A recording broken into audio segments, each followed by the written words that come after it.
The Mario Kart 8 Deluxe Booster Course Pass. Where has the time gone by?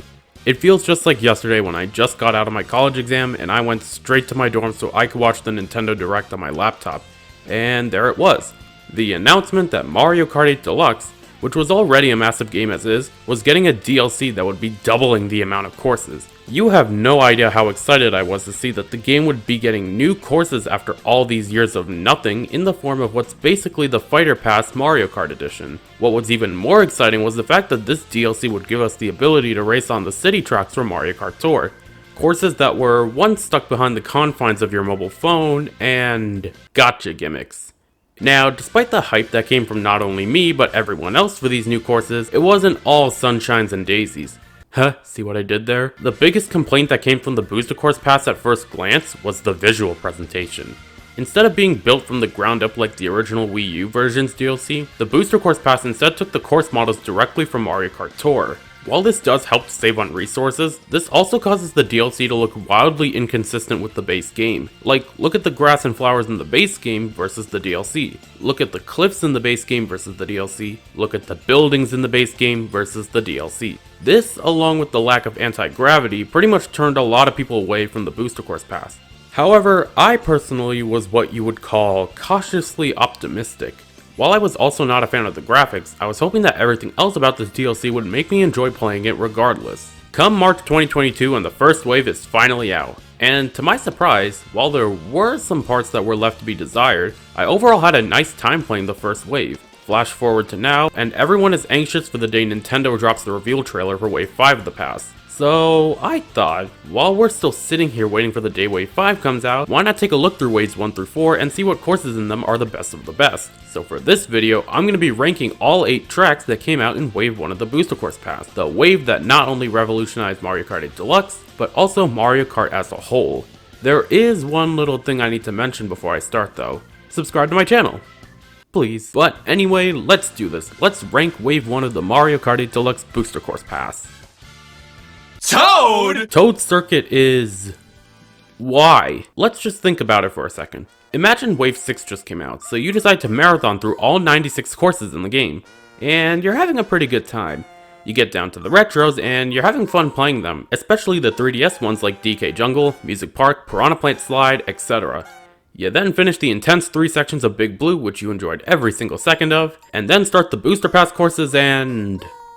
what? You're suddenly playing what is basically hot garbage. Aside from being a generic circuit with nothing noteworthy happening, Toad's Circuit is the freaking tutorial level in Mario Kart 7, and here we are playing it as the 50th stage in the game. Literally any other 3DS track would have been better than Toad's Circuit. Shy Guy Bazaar, Wario Shipyard, Rosalina's Ice World, Woohoo Loop, Maka Woohoo. Heck, I would have been fine with something like Daisy Hills or even 3DS Mario Circuit. And I know I already talked about the graphics at the beginning of the video, but I think Toad's Circuit got the worst of it. Like, look at this flat, textureless throw-up colored thing on the ground that you're supposed to call grass. When you ask gamers why they don't touch grass, this is probably why. Yeah, no, this course just wasn't it, and it's my least favorite track in not only Wave 1 or the Booster Course Pass, but the entire game.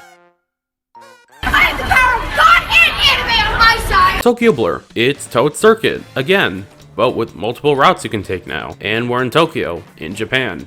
In the real world. In short, Tokyo Blur basically suffers from most of the same problems as Toad's Circuit. The visuals are again lifeless and plasticky. And I guess while we're at it, have you ever noticed here that these flags aren't even animated? I know, right? And what makes it even more laughable is the fact that the flags in New York Minute are animated, so what the heck? Besides that, the course is very boring with nothing but straight and linear layouts for each of the laps. Heck, this highway section during lap 3 is even more linear than a Sonic Forces level if I'm being honest. There are a few thwomps here and there, but they are easily avoidable and don't add anything to the course. Tokyo Blur was the second city track that was originally added to Tour, so it does somewhat make sense that its 3 routes have a tutorial-like layout, but even when you put the 3 versions together, it's still a very boring course to race on. How is Paris considered a classy city? The buildings are beautiful, the people are trash. Paris Promenade. What gives this the slight edge over Tokyo Blur is the presentation. The ground design in this course, as well as the distinct pink skybox, allow this course to feel more Paris-y, for the lack of a better term, than Tokyo did. However, that's pretty much the only advantage Paris Promenade gets. Otherwise, it's still a pretty straightforward, flat, linear track with barely anything to keep you excited. There is one point in the course where you can choose between a split path to go on, both of which have their positives and negatives, but neither that nor the final lap going backwards really do anything to help the course stand out. The calm French-style music doesn't really help the case either. The song itself is fine, but it doesn't suit well for a racing game where you're trying to get pumped up and energized. As the first track in the entire Booster Course Pass, I get it, they kinda wanna start things off on the simpler side, but all that leaves is for basically every other track to be better than it. I would fly so very high and touch the sky. Sky Garden. Well, I would have liked this track, had it not been for the fact that the course was just absolutely butchered. Like, I think the ground design and the elevation changes are nice, but boy did they massacre the layout. Like, look, you cannot go around and call this and this the same thing. How is Mario Kart 8 Deluxe a game that has both Ribbon Road, a GBA remake done right, and this? And because of the shortened and simplified layout, a lot of the shortcuts from the original are taken out as well. The only saving grace of this track that keeps it from being dead last is the music.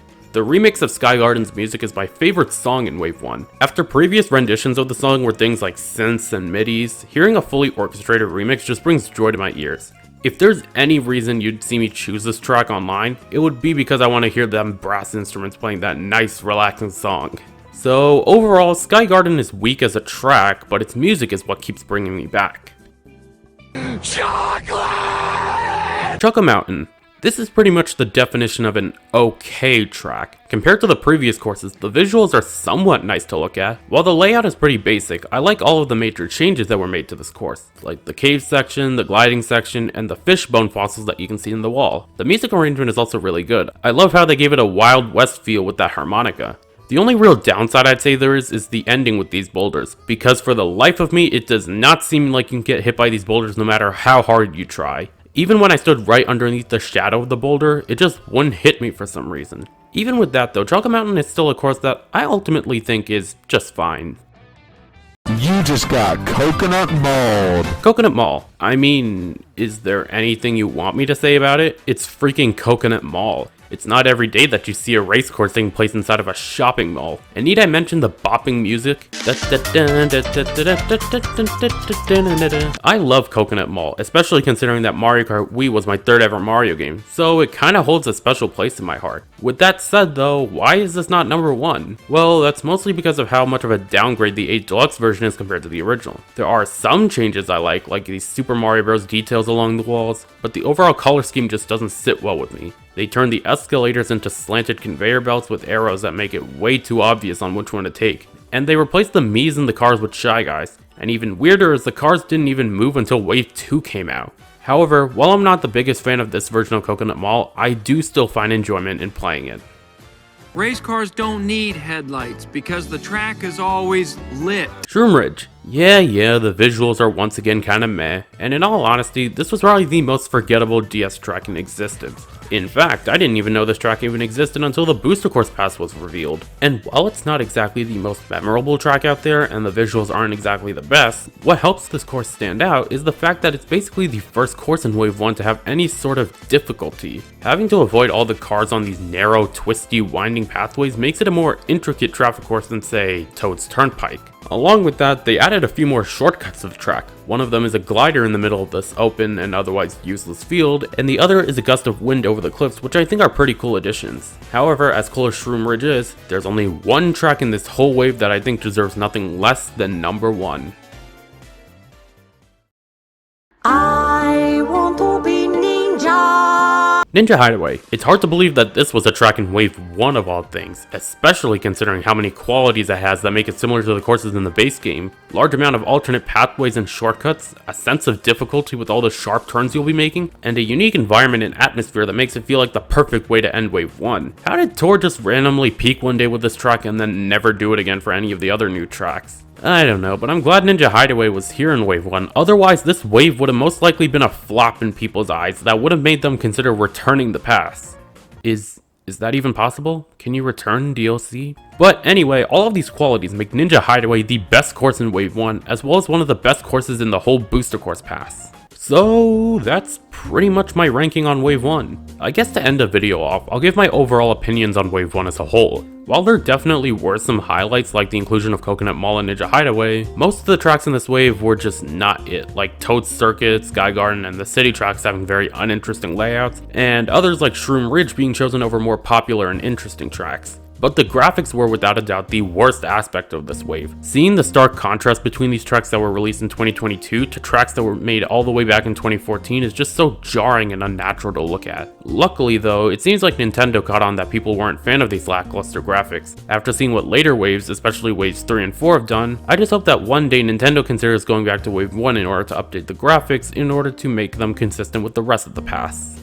But anyway, I think I've talked enough about Wave 1 for now. Making the ranking definitely hasn't been easy, especially considering just how much my opinions have kept changing in the past year since this wave came out. I do want to know, however, what are you guys' rankings on Wave 1? Let me know down in the comments below and tell me if you agree with these rankings or not. If you want to see me rank Waves 2, 3, and 4, then consider leaving a comment, and maybe while you're down there, hit the like and subscribe buttons as it tells me that you guys are interested in seeing more videos like this, and doing so will help the YouTube algorithm reach this video out to more people. But anyway, I'm tired now, so I'm gonna go sit on my couch while drinking some chai tea. What did you just say? But until then, I hope you guys have a nice day, and thank you for watching this video. I will see you guys next time.